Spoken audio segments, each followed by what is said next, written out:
Good evening and welcome to Pakistan Today News from our New York studio. I'm Victoria Lane. We begin in Karachi, where MQMP leader Mustafa Kamal has called on the federal government to declare Karachi a federal territory and designate it as Pakistan's financial capital.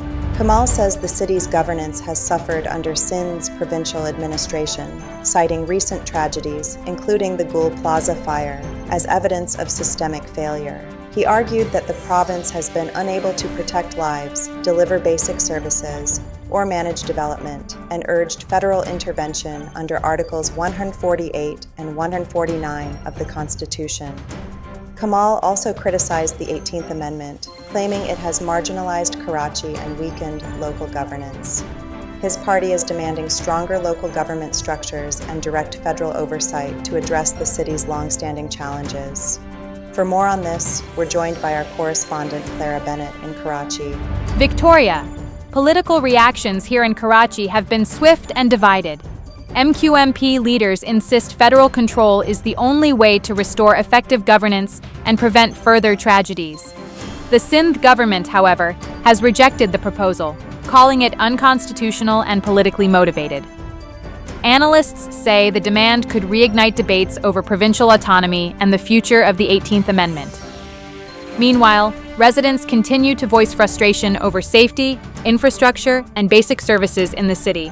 Thank you, Clara Bennett, reporting from Karachi. Turning to international diplomacy now, Prime Minister Shehbaz and Chief of Defense Forces Field Marshal Asim Munir have held a series of high-level meetings at the World Economic Forum in Davos, Switzerland. The Pakistani delegation met with Azerbaijan's president, the U.S. Secretary of State, and Saudi Arabia's foreign minister, focusing on economic cooperation and regional security. They also attended an address by U.S. President Donald Trump.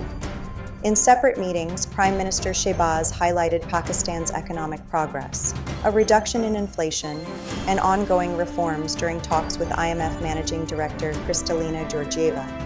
He also met with the Palestinian Prime Minister to strengthen diplomatic engagement. Still at Davos, a moment from U.S. President Donald Trump's speech drew attention when he repeatedly referred to Iceland instead of Greenland. The slip came as he discussed the United States' aim to acquire Greenland from Denmark and outlined a framework for a potential future deal, while also announcing the cancellation of planned tariffs on European countries opposing the move. The remarks prompted laughter and criticism from political figures, while the White House defended the president, insisting he was referring to Greenland despite the confusion. Back home, President Asif Ali Zardari has approved the confirmation of 27 additional judges as permanent judges of the Sindh, Lahore, and Peshawar High Courts.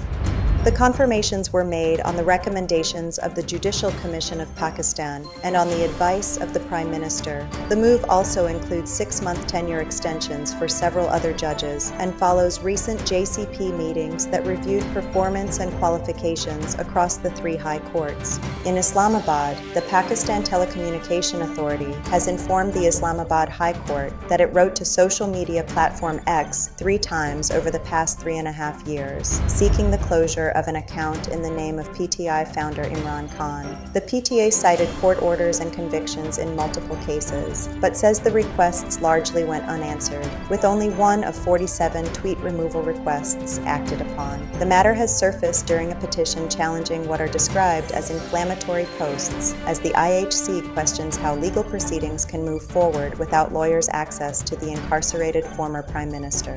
Across the border, Bangladesh has officially launched campaigning for its general elections, scheduled for February 12, 2026. This will be the country's first vote since the end of Sheikh Hasina's rule following the 2024 uprising. Supporters of BNP leader Tariq-e-Rahman, recently returned after nearly 17 years in exile, filled the streets of Sylhet as rallies began.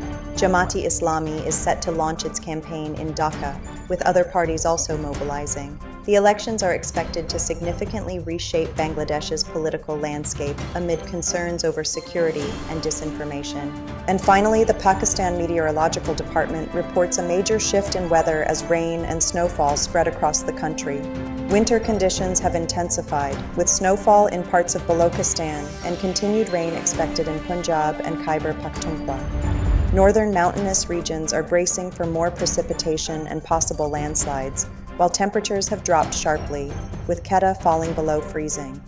Authorities are clearing snow to keep highways open, and major cities including Lahore, Islamabad, Rawalpindi, and Karachi are forecast to see rain and cooler conditions.